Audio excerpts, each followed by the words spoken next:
चलिए 6.1 का सवाल नंबर जो है भैया 12 वाला क्वेश्चन, ठीक है ना। हवा के बुलबुले की जो त्रिज्या है वो 1/2 सेंटीमीटर पर सेकंड की दर से बढ़ रही है। हवा जो है उसकी जो बुलबुले है, जो वृद्धि उसमें हो रही है 1/2 सेंटीमीटर पर सेकंड की दर से बढ़ रही है। बुलबुले का आयतन जो है किस दर से बढ़ रहा है, जबकि त्रिज्या का मान क्या है, 1 सेंटीमीटर है। तो जो मान लीजिए हवा का जो बुलबुला है, मान लीजिए किस प्रकार से जो है बढ़ रहा है, वृत्ताकार हमारे पास मान लीजिए कि हवा की जो बुलबुला है वो इस तरह से बढ़ रही है।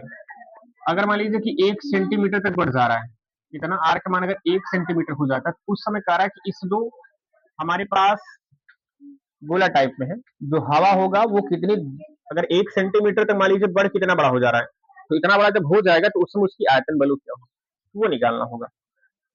तो अगर त्रिज्या में परिवर्तन हो रहा है मतलब dx अपॉन जो है या dr कर दीजिए, dr अपॉन dt का मान लिखा है जरा 1/2 सेंटीमीटर पर सेकंड करके। अब इसके आयतन में वृद्धि हो रही तो मतलब किसमें, गोले के आयतन, हवा का आयतन मतलब गोले का आयतन, तो लिख सकते हैं गोले कोष्टक में हवा का आयतन बराबर सूत्र हो जाएगा क्या, अगर त्रिज्या को आपने आर मान कर रखा है, ये चीज आप पहले कर सकते कि माना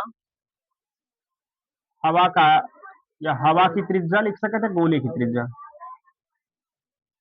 8 सेंटीमीटर मान कर रखते हैं, तो हो जाएगा 4/3 पाई आर क्यूब करके। v बराबर 4/3 पाई आर क्यूब होगा।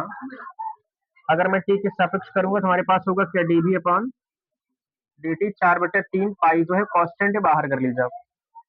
हमारे पास क्या मिला, आर क्यूब का करना चाहोगे तो क्या मिलेगा, 3r² dr अपॉन dt।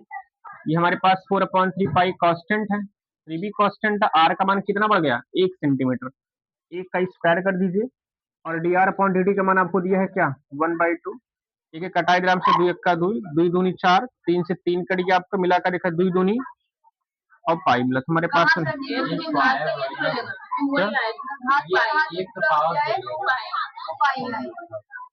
ये नहीं 2 से,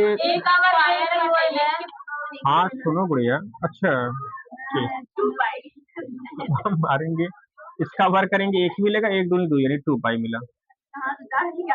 dv अपॉन dt का जो मान था वो कितना मिला, 2 सेंटीमीटर क्यूब प्रति सेकेंड हो गया। ठीक है, नोट कर लीजिए आप।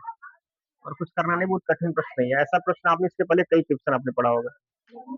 ठीक है।